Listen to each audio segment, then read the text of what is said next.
Hello বন্ধুরা, কেমন আছেন সবাই? আশা করি সবাই ভালো আছেন। তো বন্ধুরা, আজকে তোমাদের জন্য আবার একটা নতুন আপডেট নিয়ে চলে এসেছি, যেখানে সুপার নিউমারিক রাজ্যের মন্ত্রিসভার বিরুদ্ধে সিবিআই তদন্ত, সুপ্রিম কোর্টের স্থগিতাদেশ, মামলার পরবর্তী শুনানি কিন্তু আগামী সোমবার হতে চলেছে। তো আজকের রায়ে কী হলো তা আজকের ভিডিওতে আপনাদের সামনে তুলে ধরবো।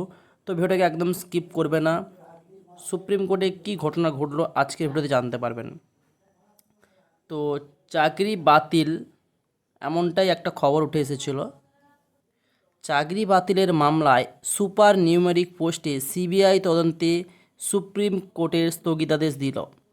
এদিন শীর্ষ আদালতের প্রশ্নের মুখে পড়তে হলো কাকে? এসএসসিকে, মধ্যশিক্ষা পর্ষদকে এবং রাজ্যকে।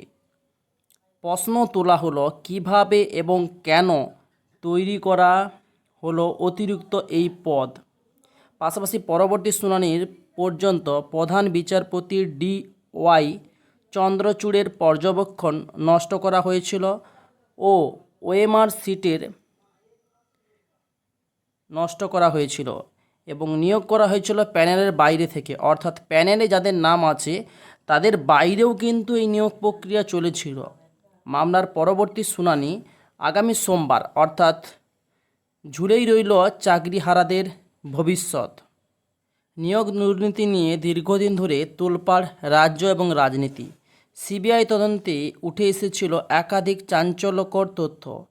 কেন্দ্রীয় তদন্তকারী সংস্থা কলকাতা হাইকোর্টে দাবি করেছিল যে সুপার নিউমেরিক পোস্ট তৈরি করা হয়েছিল, অর্থাৎ শূন্যপদ না থাকা সত্ত্বেও অতিরিক্ত শূন্যপদে নিয়োগ করা হয়েছিল।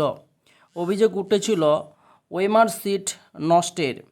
পরবর্তী 26,000 চাকরি বাতিল করে হাইকোর্ট এবং সেই রায়কে চ্যালেঞ্জ করে সুপ্রিম কোর্টের দ্বারস্থ হয়েছিল রাজ্য, মধ্যশিক্ষা পর্ষদ ও এসএসসি।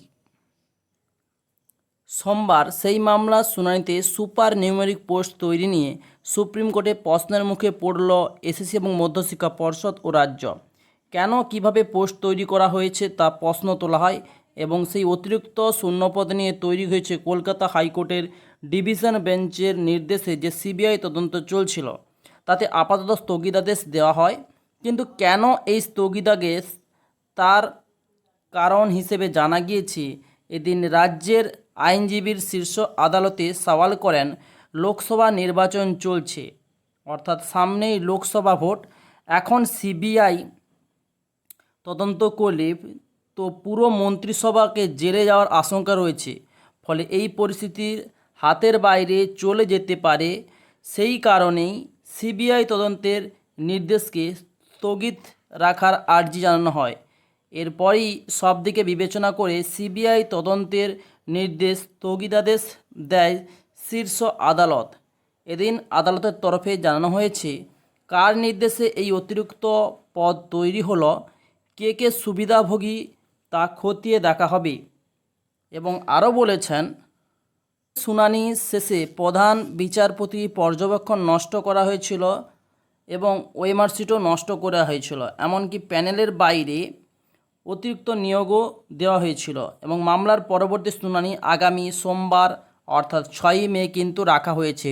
তো খুব শীঘ্রই কিন্তু এই শুনানি চলে আসবে আপনাদের সামনে। তো ভিডিওটাকে সবাই লাইক করবেন, চ্যানেলটাকে সাবস্ক্রাইব করবেন এবং পাশে থাকবেন।